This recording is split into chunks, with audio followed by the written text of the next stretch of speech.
இன்னைக்கு நாம ரொம்ப ரொம்ப முக்கியமான உங்க வாழ்க்கையவே மாத்தக்கூடிய ஒரு விஷயத்த பத்தி பேச போறோம். அதான் யாராலும் அசைக்க முடியாத, அவ்வளோ சீக்கிரம் உடைக்க முடியாத ஒரு மனசை எப்படி உருவாக்குறது. இது ஏதோ வெறும் தியரி கிடையாதுங்க. பிராக்டிக்கலா நாமளே படிப்படியா கட்டி எழுப்ப வேண்டிய ஒரு மனக்கோட்டை. சரி, வாங்க நேரா விஷயத்துக்கு போயிடலாம். இப்போ உங்ககிட்ட ஒரு நேரடியான கேள்வியை கேட்கணும். யாராலும் அசைக்க முடியாத ஒரு மனசை நீங்க எப்படி உருவாக்குவீங்க?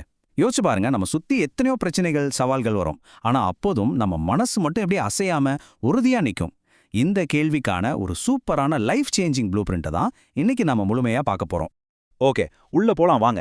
இந்த மனக்கோட்டையை நாம ஒரு 4 கட்டமா உருவாக்க போறோம். 1 உள்ளடித்தளம், 2 ஆற்றலை காத்தல், 3 தேவையற்ற இரைச்சல்களை வடிகட்டுதல், 4 வெளிச்சூழல். இது எல்லாம் சேர்ந்தது தான் அந்த அசைக்க முடியாத மனம்.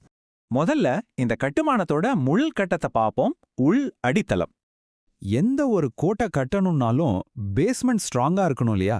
இங்க பொறுமையா பழகிறது தான் அந்த முதல் கல். மூல கட்டுரையில ரொம்ப தெளிவா சொல்லியிருக்காங்க. அவசரப்படுற இல்லனா டக்குன்னு உணர்ச்சி வசப்படுற மனசு ரொம்ப ஈஸியா உடைஞ்சிரும். நாம உடனே எமோஷனல் ஆகி ரியாக்ட் பண்ணும்போது அந்த சூழ்நிலையோட கண்ட்ரோல் நம்ம கையை விட்டு போயிடும். அதனால பொறுமையா இருக்கிறது தான் ஒரு ஸ்ட்ராங்கான ஃபவுண்டேஷனுக்கு ரொம்ப ரொம்ப முக்கியம். இது நமக்கு ஒரு ரொம்ப தெளிவா எதை உணர்த்ததுன்னா, நம்ம எண்ணங்களை கட்டுப்படுத்துறத பத்தி தான். அதாவது எதை நம்மால கண்ட்ரோல் பண்ண முடியும், எதை கண்ட்ரோல் பண்ண முடியாது அப்படிங்கிற அந்த தெளிவு நமக்கு கண்டிப்பா வேணும். நம்ம கையில இருக்கிற நம்மால கட்டுப்படுத்தக்கூடிய விஷயங்கள்ல மட்டும்தான் நம்ம கவனத்தை செலுத்த நம்ம மனசை பழக்கப்படுத்தணும். வெளியில நடக்கிற விஷயங்களை நினைச்சு கவலைப்படுறதை விட நம்ம எண்ணங்களை எப்படி டியூன் பண்றோம் அப்படிங்கிறது தான் இங்க கேம் சேஞ்சர். இந்த அடித்தளத்தோட இன்னொரு முக்கியமான பகுதி என்ன தெரியுமா? முடிவுகள் மேல அளவுக்கு அதிகமா ஆசை வைக்காம இருக்கிறது. அதாவது விளைவுகளை பத்தி கவலைப்படாம நம்ம போடுற எஃபர்ட்ல மட்டும் முழு கவனத்தையும் செலுத்துறது. ஒரு உண்மையிலேயே வலிமையான மனசு விஷயங்கள் தப்பா நடக்கும்போது கூட சோர்வடையாது. ஏன்னா அவங்க முழு கவனமும் வரப்போற ரிசல்ட்ல கிடையாது, இப்ப அவங்க போட்டுட்டு இருக்கிற உழைப்புல மட்டும்தான் இருக்கு. சரி, இப்போ 2வது கட்டத்துக்கு போவோம். உங்களுடைய ஆற்றலை, அதாவது உங்க எனர்ஜியை எப்படி பாதுகாக்கிறது? உங்க எனர்ஜியை பாதுகாக்கணும்னா முதல்ல உங்களுக்கான சில எல்லைகள், அதாவது பவுண்டரிஸை நீங்க செட் பண்ணி ஆகணும்.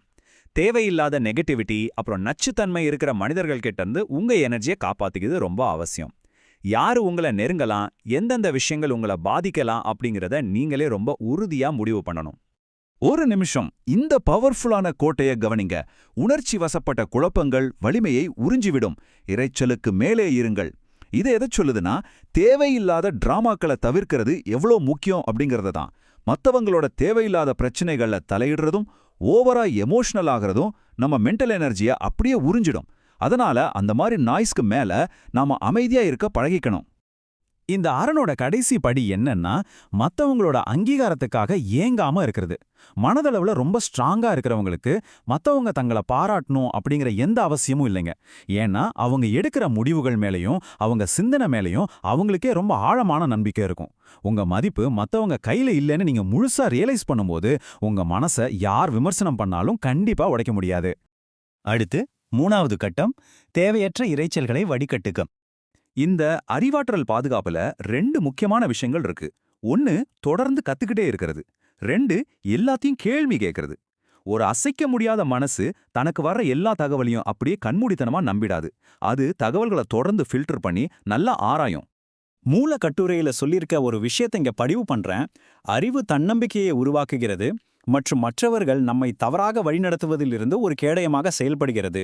நாம தொடர்ந்து இடைவிடாம கத்துக்கிட்டே இருக்கும்போது நம்ம கான்ஃபிடன்ஸ் லெவல் ஆட்டோமேட்டிக்கா ஏறும். அந்த அறிவு தான் மத்தவங்க நம்ம ஈஸியா ஏமாத்தாம இருக்கிற ஒரு முதல் ஸ்ட்ராங்கான கேடயமா மாறுது.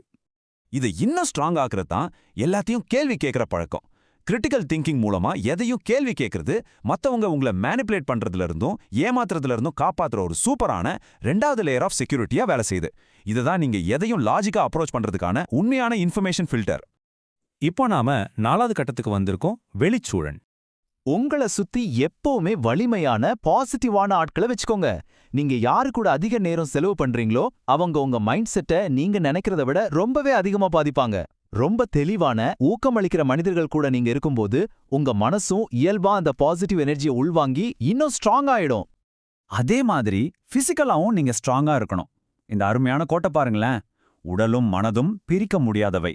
உடல் வலிமை மனத்தெளிவை ஆதரிக்கிறது. உடம்புக்கும் மனசுக்கும் நடுல இருக்கிற டைரக்ட் கனெக்ஷனை இது எவ்வளவு அழகா சொல்லுது. நீங்க எக்ஸசைஸ் பண்ணி உங்க உடம்ப ஃபிட்டா வச்சிருக்கும்போது உங்க மனசும் எந்த சோர்வும் இல்லாம ரொம்ப ஷார்ப்பா வேலை செய்யும்.